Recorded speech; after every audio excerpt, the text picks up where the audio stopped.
저랑 이제 저희 부장집사님 김현태 집사님이랑 새벽에 5시 답사를 출발해서 답사를 다녀왔습니다. 그래서 도착해서 이제 그곳을 관리하시는 장로님께서 관리하시더라고요. 그래서 장로님께 이제 설명을 들으려고 딱 모였는데, 이제 답사를 가면 되게 이제 그 담당 목사에게 많이 설명을 해줍니다. 그 수련의 장소에 대해서.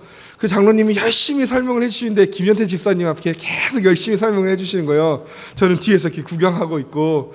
그래서 어른들끼리 이렇게 얘기하는 거니까 이제 이렇게 이러고 있었는데, 그러면서 이제 그 장로님이 우리 목사님이 오시면 하면서 우리 김현태 집사님에게 목사님이 여기 이제 오시면 이렇게 얘기를 해서, 김현태 집사님께서 제가 목사라고 저를 이렇게 할까 장로님 깜짝 놀라시더라고요. 내가 아직 목사로서 티가 나려면 멀었구나.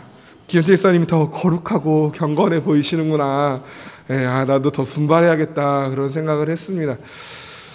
우리는 뭔가 티가 나는 걸 좋아하죠. 뭔가 내가 좋은 거 하면 귀티가 나기를 원합니다. 내가 좋은 거 먹은 거, 내가 좋은 거 갔다 온 거 사람들이 알아주기를 원하죠. 그래서 우리가 뭐 시계를 사면 머리가 아파도 머리 안 찬 손이 아니라 꼭 찬 손으로 머리 아파 이렇게 하고요.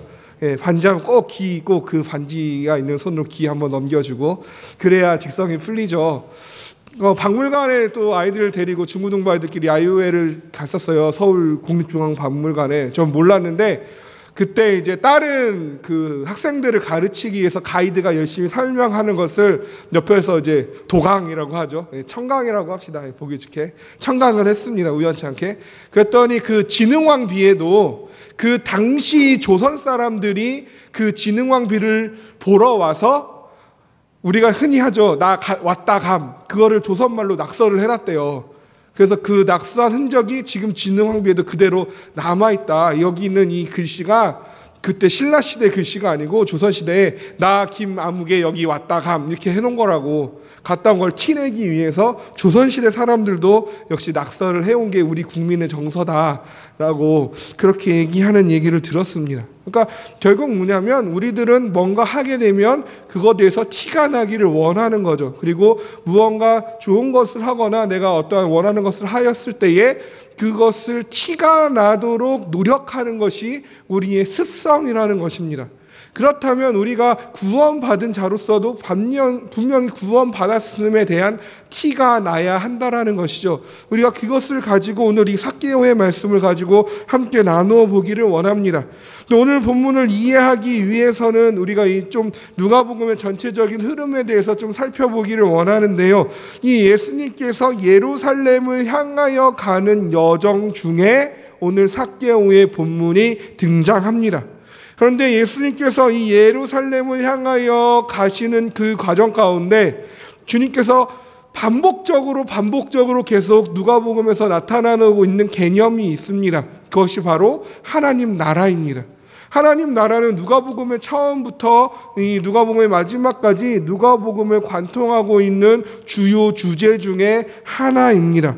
예수님의 나심을 예고하는 자리에서도 이 하나님의 나라가 드러납니다. 우리 누가복음 1장 32절, 33절 한번 먼저 읽어보겠습니다.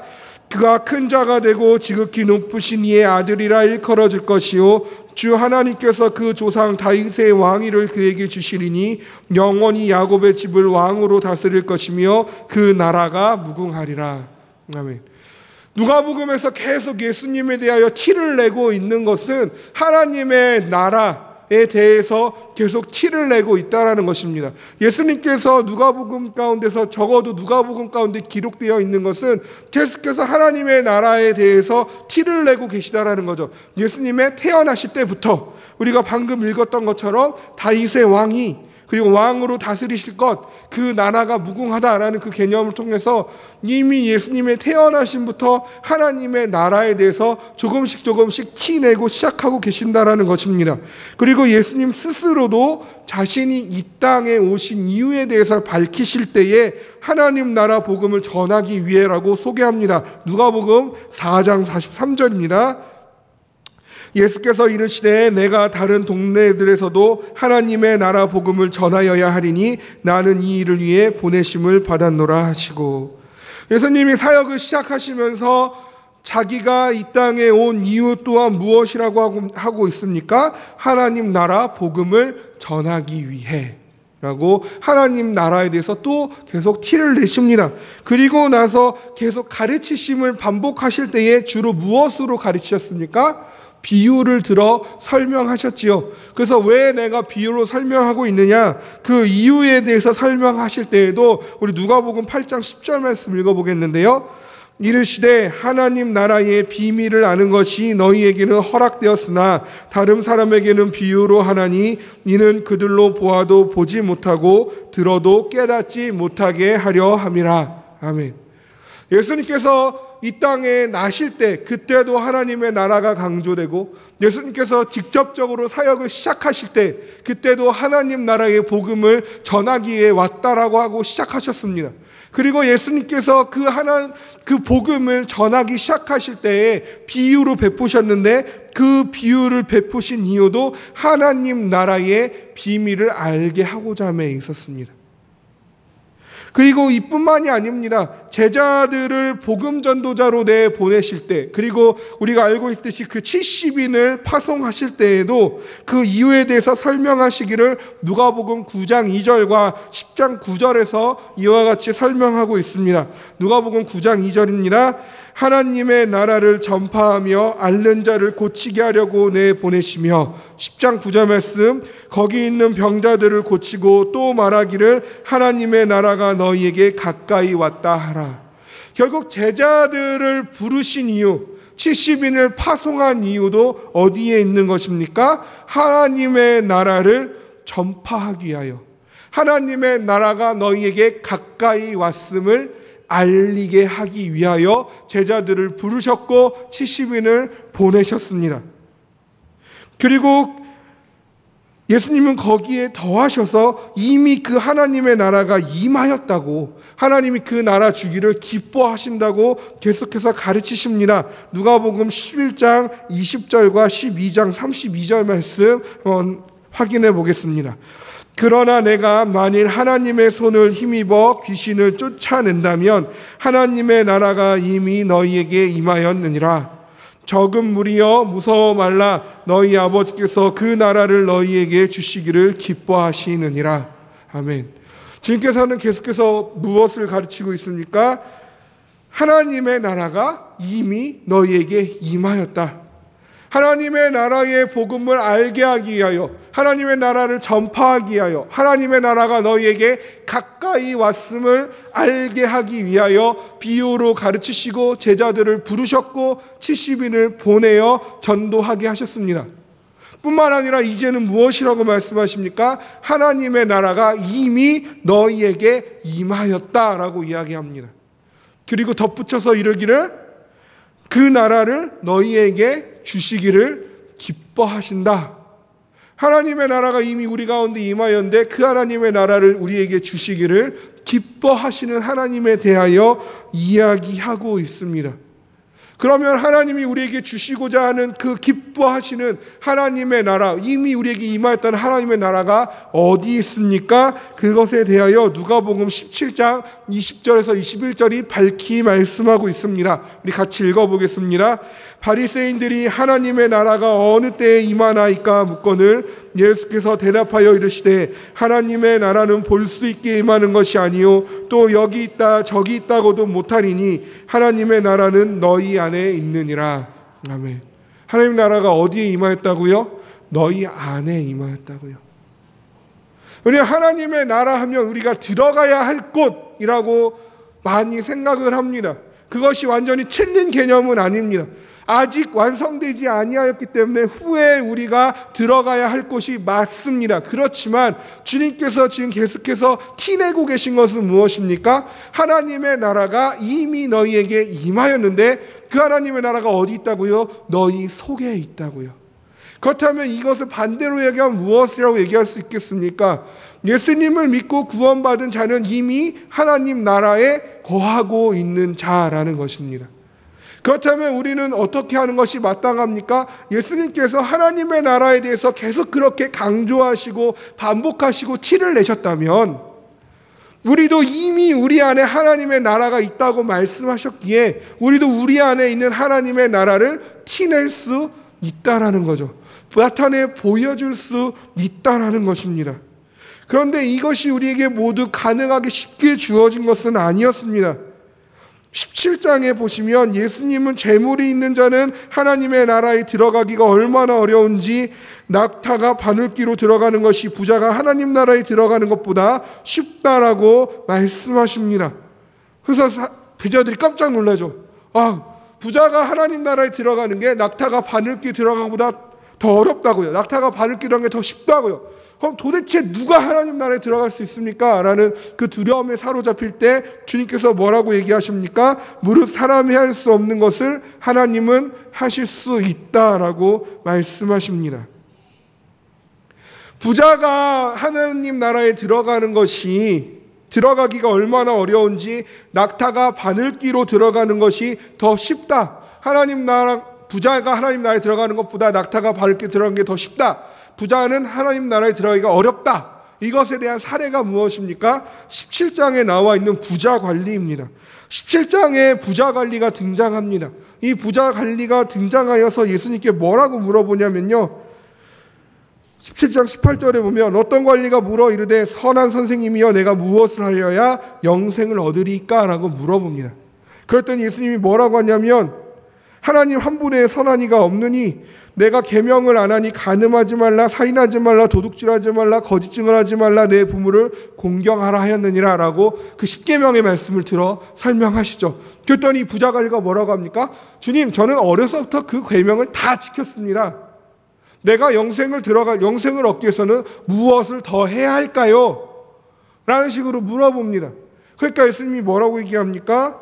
아직도 너에게 한 가지 부족한 것이 있다. 그것은 너의 소유를 팔아 가난한 자들에게 다 주고 그리고 와서 나를 따라라 라고 말씀하십니다. 그리고 이것에 대하여 부자 관리는 실패하였죠. 근심하고 돌아갔습니다. 예수님을 따르지 못하였습니다. 그런데 오늘 이 삭개오가 나옵니다. 삭개오, 부자였습니다. 부자 관리도 부자였고 삭개오도 부자입니다. 근데 부자 관리는 어려서부터 계명을 잘 지킨 사람입니다. 근데 삭개오는 어떤 사람이었습니까? 그의 직업은 세리장이었습니다. 세리장이라는 그 직업 자체가 이미 삭개오가 하나님의 계명대로 살지 않았음을 이야기하고 있습니다. 세리장이라는 건 무엇입니까? 세리의 으뜸이 되는 사람, 그 여리고에 있는 세리 중에 가장 높은 사람이 삭개오인데, 그 세리가 뭐 하는 사람이었습니까?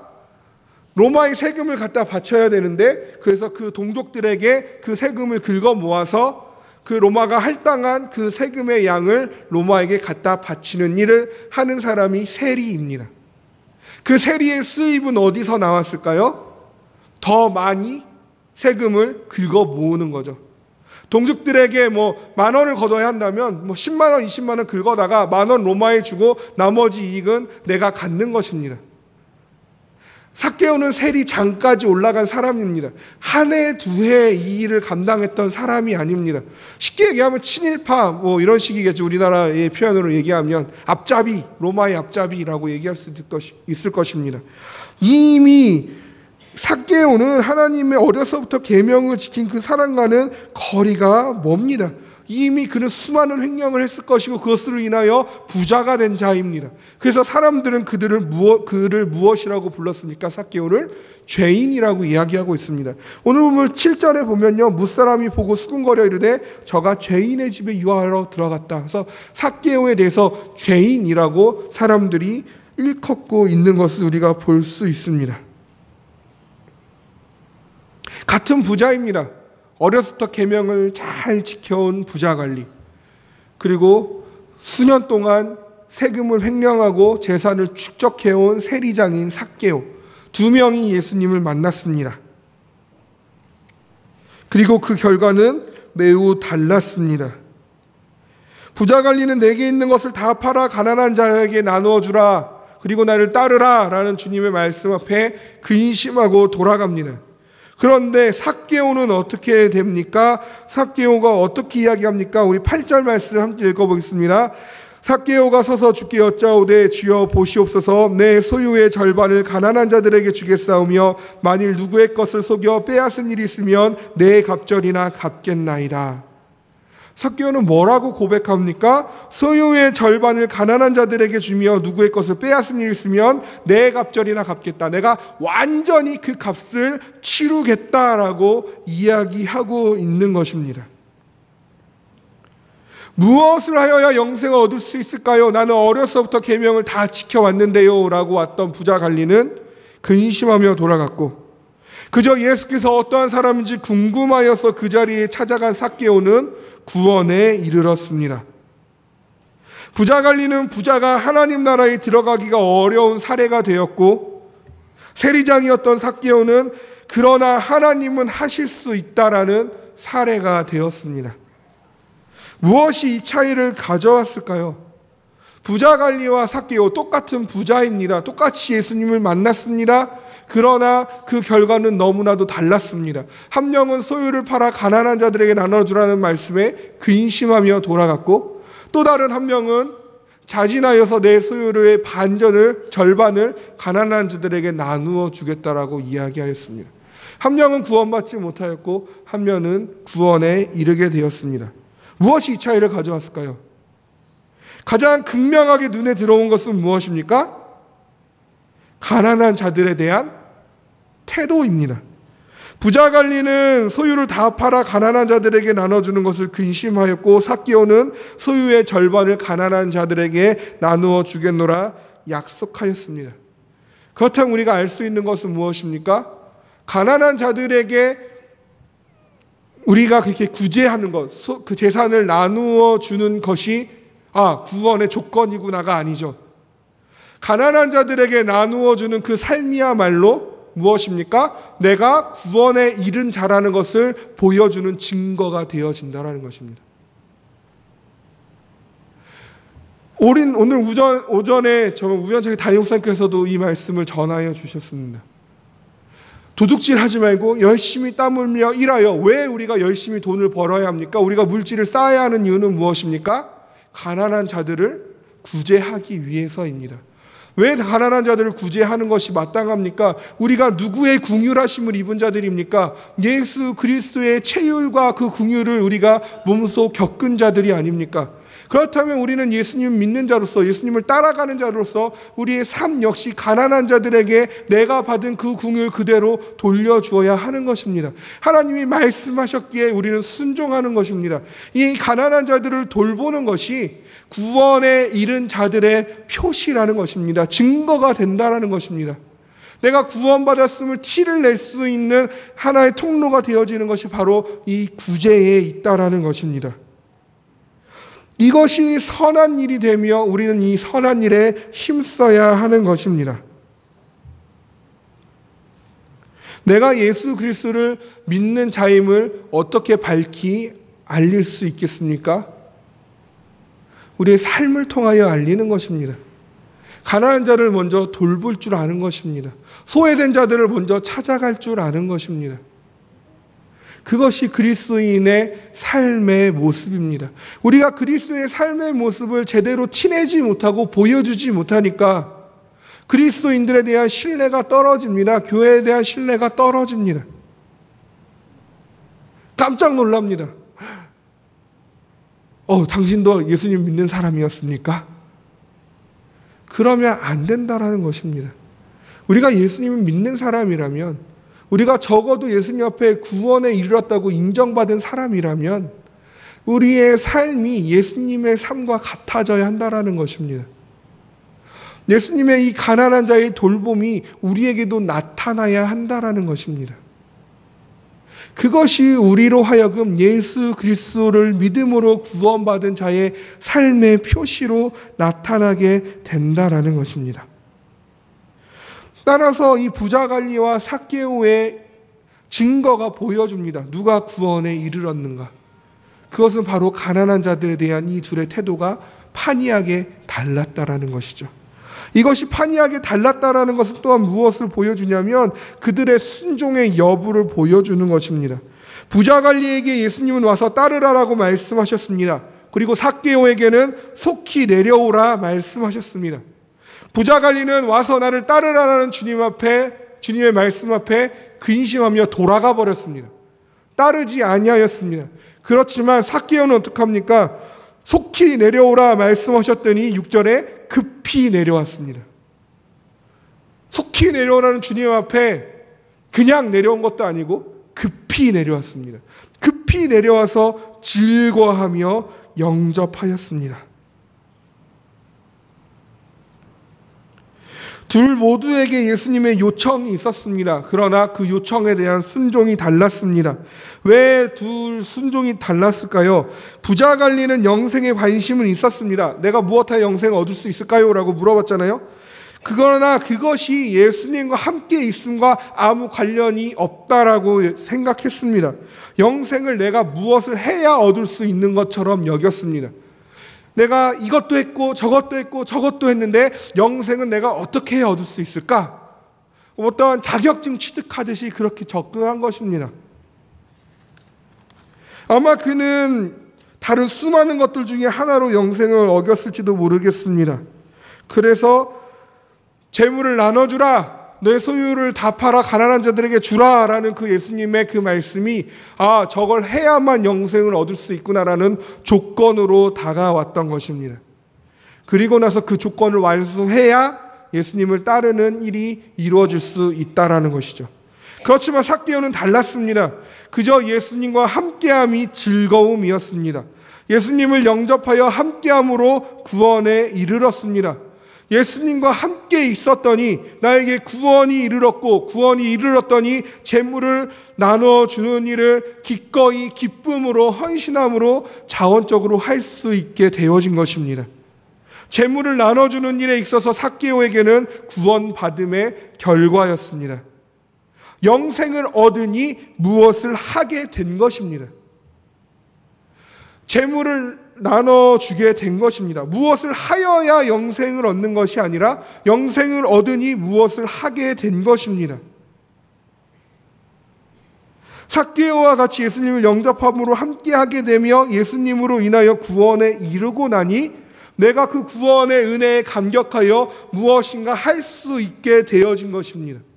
그리고 그것이 선한 일로 나타나게 되는 것이고, 그 선한 일로 나타남이 가난한 자들을 돌봄으로 드러나게 되는 것입니다. 예수 그리스도를 믿으면서 하나님께 기꺼이 나의 것을 내어놓지 못하거나, 다른 이들을 사랑할 마음의 여유조차 갖지 못하거나, 다른 이야 어찌됐든 나만 잘 먹고 잘 살면 된다는 생각이 있거나, 그러한 것들은 우리가 다시 한번 주 앞에 되돌아봐야 한다라는 것입니다. 주님과 함께 있는 것이 나에게 즐거움이 될 때에, 내게 구원의 감격이 차고 넘칠 때에 우리는 마땅히 가난한 자를 돌보는 삶을 살 수 있게 되어지는 것이고, 예수 그리스도의 섬김을 즐거이 할 수 있게 되어지는 것입니다. 더 이상 교회의 헌신이, 교회에서 봉사해 주십시오, 무엇이게 참석해 주십시오 할 때에 그것들이 더 이상 우리에게 짐이 되지 않는 것입니다. 부담이 되지 않습니다. 근심하며 돌아갈 거리가 되지 않습니다. 구원의 감격에 넘칠 때 우리는 그것을 기꺼이 자발적으로 주님 앞에 헌신하며 내려놓을 수 있는 것입니다.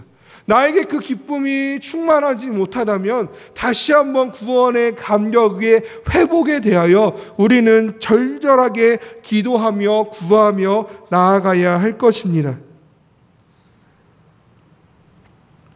구원에 이르는 것조차 내가 하는 것이 아니고, 구원에 이른 후에 하는 그 모든 일도 내가 하는 것이 아니요 하나님이 하게 하시는 것인 줄로 믿습니다. 그 구원의 감격으로 인하여 하나님이, 그 구원의 은혜로 인하여 하나님이 우리로 하여금 다른 이들을 섬길 수 있게 하여 주시는 줄로 믿습니다. 우리로 하여금 교회에 충성되이 하게 하여 주실 줄로 믿습니다. 더 이상 이 모든 것들이, 구제함이, 전도함이, 섬김이, 이 성가대로 봉사하는 것이, 주일학교 교사로 나서는 것이, 식당의 봉사자로 섬기는 것이, 교회의 여러 가지 보이지 않는 곳곳들의 역할을 감당하는 것들이 근심이 아니라 기쁨이 되는 줄로 믿습니다. 왜요? 하나님이 하게 하시기 때문입니다. 구원받음으로 우리는 그 무엇인가를 할 수 있게 되어지기 때문입니다. 즉 하나님을 사랑함이 이웃 사랑함으로 나타나는 것입니다. 즉 구원이 이른 것은 끝이 아닙니다. 삭개오의 이야기를 보면 구원이 이른 것은 그의 새로운 시작이 됩니다. 삭개오는 하나님 나라에 들어가게 된 자로서의 삶을 이제 막 시작했을 뿐입니다. 삭개오의 이야기는 더 이상 성경에서 나오지 않습니다. 그러나 우리가 충분히 상상해 볼 때에 예수님이 여리고를 떠나가시고 삭개오가 어떻게 살았을까요? 자신의 창고를 열었겠지요. 가난한 자들에게 자기의 소유의 절반을 나누어 주었겠지요. 수많은 그 여리고에 있는 가난한 자들이 삭개오의 창고 앞에 우글우글 모여서 줄 서서 기다렸을 것입니다. 삭개오의 집에서 그 물질을 받아갖고 돌아오는 그 사람들의 표정은 어땠을까요? 기뻤겠지요. 그날 하루에 그 온 골목골목마다 웃음소리가 끊이지 아니하였겠지요. 거기서 멈추지 않습니다. 삭개오가 횡령하였던 속였던 자들에 대하여 삭개오가 그 빛을 청산하기 시작합니다. 화해함이 이루어지기 시작합니다. 삭개오 한 사람의 구원의 이름의 그 변화, 삭개오 한 사람이 구원받고 하나님 나라에 내가 들어갔음을 티내기 시작하니까 그 골목골목이 변하게 되어진다는 것입니다. 그 지역이 변하기 시작한다는 것입니다. 한 사람의 변화, 하나님 나라에 들어간 그 단 한 사람이 그 지역을 하나님의 나라로 퍼져가게 만드는 것입니다. 그러면서 삭개오의 모습을 통하여 예수님을 바라보게 되겠죠. 저 인간이 왜 저렇게 변했대? 예수님 만나고는 저렇게 됐대. 라는 소문이 들리기 시작하겠죠. 예수님이 도대체 누구래? 그러면서 예수님의 복음이 거리거리마다 전하여지기 시작하였을 것입니다. 수많은 자들이 주님 앞에 돌아왔을 줄로 믿습니다. 우리도 구원에 이른 자들입니다. 우리도 하나님 나라에 거하는 자들입니다. 우리 안에도 이미 하나님의 나라가 있는 줄로 믿습니다. 그렇다면 우리도 삭개오와 같이 무엇인가를 할 수 있는 줄로 믿습니다. 억지로가 아니라, 근심하며가 아니라, 떠밀려서가 아니라 삭개오가 기쁨으로 일들을 감당했던 것처럼 우리도 구원의 은혜에 감격함으로 하나님 나라의 기쁨과 감사함을 가지고 마땅히 무엇인가를 행할 수 있는 자들인 줄로 믿습니다. 그렇다면 무엇을 행하시겠습니까? 어떠한 일을 하심으로 내 안에 하나님의 나라가 있음을 티내시겠습니까? 무엇을 함으로 내가 구원에 이르렀다는 것을 증거하시겠습니까? 내가 기쁨으로 감당함으로 예수 그리스도로 인한 하나님의 나라를 나타낼 수 있는 그것은 무엇입니까? 구체적으로 살피기를 원합니다. 그리고 그것을 실천하시기를 원합니다. 삭개오는 아주 구체적으로 이야기했습니다. 하나님, 내가 구원받았으니 앞으로 내가 하나님의 나라를 위해서 일하겠습니다 라고 뭉뚱그려서 추상적으로 이야기하지 아니하였습니다. 내 소유의 절반을 가난한 자들에게 나누어 주고, 내가 어떠한 자의 것을 속여 빼앗은 일이 있으면 내 갑절이나 갚겠습니다. 아주 구체적으로 고백하고 구체적으로 행동하였습니다. 내가 하나님의 나라를 위하여, 내가 하나님의 나라가 내 안에 있음을 밝히 증거하기 위하여 무엇 하시겠습니까? 내가 행해야 하는 것은 무엇입니까?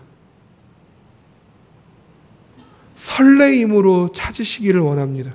기대함으로 발견해내시기를 원합니다. 그것은 우리에게 근심이 아닙니다. 부담이 아닙니다. 돌아가야 할 제목이 아닙니다. 오히려 기쁨과 즐거움과 감사의 제목인 줄로 믿습니다. 우리 가운데 그렇게 하나님의 나라를 증거하며 티내며 그렇게 주님의 이름을 골목골목 가득가득 메꿀 수 있는 구원에 이른 하나님의 백성다운 백성이요 자녀다운 자녀들로 이 자리가 가득 차고 넘치기를 주님의 이름으로 축복합니다. 우리 같이 기도하시겠습니다.